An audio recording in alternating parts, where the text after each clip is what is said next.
یہ کہانی ایک ایسے جہاز کی ہے جو فضا میں اڑتے اڑتے خاموش ہو گیا، ایک ایسا سفر جو کبھی اپنی منزل تک نہیں پہنچا۔ 14 اگست 2005 کا دن تھا۔ قبرص کے شہر لارناکا میں سورج کی تیز روشنی ایئرپورٹ کی چمکتی رن وے پر پڑ رہی تھی۔ لوگ اپنے اپنے سامان کے ساتھ روانگی کے لیے تیار تھے۔ یہ ایک عام سا دن تھا اور ایک عام سی پرواز۔ کسی کو اندازہ نہیں تھا کہ یہ پرواز تاریخ میں ایک دردناک نشان چھوڑ جائے گی۔ یہ جہاز تھا ہیلیوس ایئر ویز کا بوئنگ 737، پرواز نمبر 522۔ اس پرواز کو لارناکا سے اڑ کر ایتھنز جانا تھا، جہاں تھوڑے وقفے کے بعد اسے پراگ روانہ ہونا تھا۔ کل 121 افراد سوار تھے، جن میں عملہ، پائلٹ اور عام مسافر شامل تھے۔ سب کے چہرے پرامید تھے۔ کچھ سیاح اپنی چھٹیوں سے لوٹ رہے تھے، کچھ اپنے گھروں کو جا رہے تھے۔ کسی کو کیا معلوم تھا کہ یہ لمحے ان کی زندگی کے آخری لمحے بن جائیں گے۔ جہاز صبح 9 بجے کے قریب روانہ ہوا۔ سب کچھ معمول کے مطابق لگ رہا تھا۔ کیبن کے اندر اعلان ہوا، ہم اب روانہ ہو رہے ہیں، براہ کرم اپنی سیٹ بیلٹ باندھ لیں۔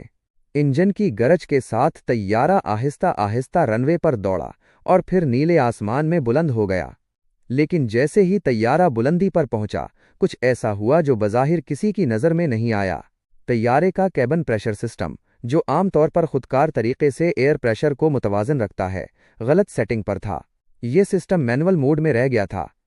پچھلی رات جہاز کی معمولی مرمت کے دوران انجینئرز نے یہ سوئچ مینول پر کیا تھا تاکہ وہ ٹیسٹنگ کر سکیں، لیکن صبح جہاز اڑنے سے پہلے کسی نے اسے دوبارہ آٹو پر نہیں کیا۔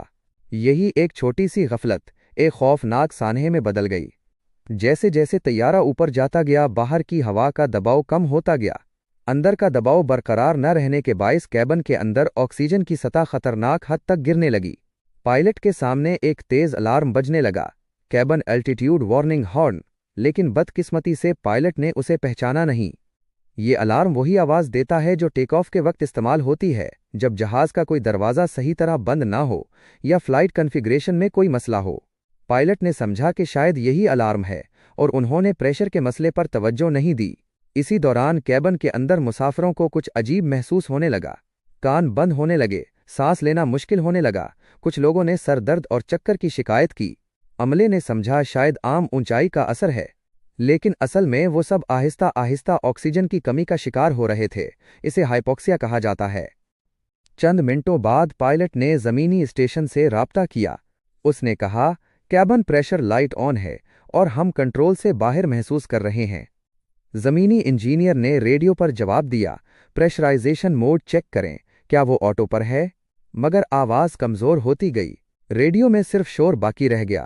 اس کے بعد کوئی واضح پیغام نہیں ملا۔ کچھ ہی دیر بعد پائلٹ اور کو پائلٹ دونوں بے ہوش ہو گئے۔ آکسیجن کی کمی نے ان کے ہوش چھین لیے۔ اب جہاز خودکار پائلٹ پر چل رہا تھا۔ آٹو پائلٹ نے طے شدہ راستے پر طیارہ ایتھنز کی سمت بڑھایا۔ نیچے زمین پر آئر ٹریفک کنٹرولرز مسلسل کوشش کر رہے تھے کہ رابطہ بحال ہو، مگر کوئی جواب نہیں آ رہا تھا۔ ایک دو بار ایسا لگا جیسے کو پائلٹ کی کمزور سی آواز آئی ہو، لیکن الفاظ سمجھ میں نہیں آئے۔ ادھر ایتھنز کے قریب جب جہاز مقررہ وقت پر نہیں اترا تو یونان کے فضائی دفاع نے 2 F-16 جنگی طیارے فضا میں بھیجے تاکہ وہ اس پراسرار جہاز کو جا کر دیکھیں۔ جب جنگی طیارے قریب پہنچے تو منظر خوفناک تھا۔ طیارہ سیدھا پرواز کر رہا تھا مگر اندر کوئی حرکت نہیں تھی۔ کاکپٹ کی کھڑکیوں پر دھند چھائی ہوئی تھی۔ پائلٹ کی نشست پر ایک شخص بیٹھا تھا، لیکن وہ بالکل ساکت۔ ایسا لگتا تھا جیسے وہ سو رہا ہو، مگر در حقیقت وہ بے ہوش ہو چکا تھا۔ جنگی طیارے کے پائلٹ نے ریڈیو پر رپورٹ دی، ہم نے جہاز کا مشاہدہ کیا ہے، کوئی رابطہ نہیں، عملہ بے ہوش معلوم ہوتا ہے۔ کچھ دیر بعد کیبن میں ایک ہلچل دکھائی دی۔ ایک شخص جو جہاز کا کیبن اٹینڈنٹ تھا، آکسیجن ماسک پہنے کاک پٹ میں داخل ہوا۔ وہ واحد شخص تھا جو ابھی زندہ تھا۔ اس کا نام تھا آندریاس پروڈومو۔ وہ ایک تربیت یافتہ فلائٹ اٹینڈنٹ تھا اور کچھ حد تک پائلٹنگ کا علم رکھتا تھا۔ اس نے پائلٹ کی کرسی سنبھالی اور جہاز کو کنٹرول کرنے کی کوشش کی، لیکن بہت دیر ہو چکی تھی۔ ایندھن تیزی سے ختم ہو رہا تھا۔ اس نے زمین سے رابطہ قائم کرنے کی کوشش کی، لیکن رابطہ ٹوٹا ہوا تھا۔ چند منٹوں بعد ایک انجن بند ہو گیا، پھر دوسرا۔ جہاز آہستہ آہستہ نیچے آنے لگا۔ جنگی طیارے کے پائلٹس نے دیکھا کہ بوئنگ 737 ایک پہاڑی علاقے کی طرف جھک رہا ہے۔ انہوں نے بے بسی سے دیکھا جب جہاز یونان کے شہر گریماٹیکو کے قریب پہاڑ سے ٹکرا گیا۔ ایک لمحے میں سب ختم ہو گیا۔ آگ بھڑک اٹھی، ملبہ پہاڑی پر پھیل گیا اور آسمان پر سیاہ دھواں اٹھنے لگا۔ 121 جانیں لمحوں میں ختم ہو گئیں۔ تحقیقات کئی ماہ تک جاری رہیں۔ یونانی ایوی ایشن سیفٹی بورڈ نے رپورٹ جاری کی جس میں بتایا گیا کہ یہ حادثہ انسانی غلطی، تکنیکی غفلت اور تربیت کی کمی کا نتیجہ تھا۔ سب سے بنیادی غلطی وہی سوئچ تھی جو آٹو پر نہیں کیا گیا تھا۔ اگر صرف وہ بٹن صحیح حالت میں ہوتا تو جہاز کا پریشر سسٹم خود بخود کام کرتا رہتا اور مسافروں کو کوئی نقصان نہ پہنچتا۔ دوسری غلطی یہ تھی کہ پائلٹ اور عملے نے الارم کو پہچانا نہیں۔ ان کی تربیت میں یہ واضح نہیں کیا گیا تھا کہ کیبن پریشر وارننگ اور ٹیک آف کنفیگریشن وارننگ کی آواز ایک جیسی ہوتی ہے۔ یہی غلط فہمی ان کی موت کا باعث بنی۔ تحقیق میں یہ بھی معلوم ہوا کہ ہیلیوز ایئر ویز کے طیاروں میں کئی بار پریشر سسٹم کے مسائل آ چکے تھے، لیکن انہیں معمولی سمجھ کر نظر انداز کر دیا گیا تھا۔ انجینئرنگ کے کاغذات میں درج تھا کہ کچھ پروازوں میں لو پریشر وارننگ آتی تھی مگر اسے سنجیدگی سے نہیں لیا گیا۔ یہ غفلت کمپنی کی ساکھ کے ساتھ ساتھ انسانی جانوں پر بھی بھاری پڑی۔ حادثے کے بعد ہیلیوز ایئر ویز کو سخت تنقید کا سامنا کرنا پڑا اور کچھ ہی عرصے بعد کمپنی بند کر دی گئی۔ اس حادثے کو دنیا بھر میں گوسٹ پلین انسیڈنٹ کے نام سے جانا گیا، ایک بھوت جہاز جو فضا میں خود بخود چلتا رہا جب تک اس کا ایندھن ختم نہیں ہو گیا۔ یہ واقعہ صرف ایک حادثہ نہیں تھا بلکہ انسانی بھول، تربیتی خامیوں اور تکنیکی لاپرواہی کی ایک دردناک مثال تھا۔ ایوییشن انڈسٹری نے اس سے بہت کچھ سیکھا۔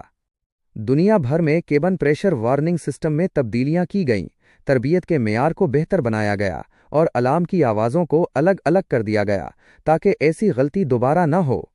لیکن وہ لمحہ جب آندریاس نے آخری کوشش کی، جب جنگی طیارے کے پائلٹ نے اس کی طرف دیکھا، جب زمین پر لوگ بے خبری میں اپنی زندگی جی رہے تھے، وہ لمحے ہمیشہ کے لیے تاریخ میں محفوظ ہو گئے۔ کہا جاتا ہے کہ حادثے سے چند لمحے پہلے آندریاس نے جہاز کو سیدھا رکھنے کی پوری کوشش کی، لیکن جہاز نیچے جاتا رہا۔ اس کے پاس کوئی کنٹرول باقی نہیں تھا، کوئی آکسیجن نہیں، کوئی امید نہیں۔ شاید اس نے آخری لمحے میں آسمان کی طرف دیکھا ہو اور خاموشی سے آنکھیں بند کر لی ہوں۔ اس المناک حادثے کے بعد دنیا بھر کے میڈیا نے اسے اسرار اور خوف کی داستان بنا دیا۔ کئی نیوز چینلز نے اسے فضا کا بھوت جہاز کہا۔ کچھ لوگوں نے قیاس کیا کہ شاید دہشت گردی تھی، کچھ نے کہا کہ طیارے پر کوئی حملہ ہوا، لیکن تحقیقات نے سب واضح کر دیا، یہ سب انسان کی اپنی بھول کا نتیجہ تھا۔ زندگی کی سچائی یہی ہے کہ بعض اوقات ایک چھوٹی سی لاپرواہی، ایک بٹن، ایک غلط فیصلہ ایک پوری دنیا بدل دیتا ہے۔ اگر ہم غور کریں تو یہ کہانی صرف ایک حادثے کی نہیں بلکہ انسان کی فطرت کی ہے۔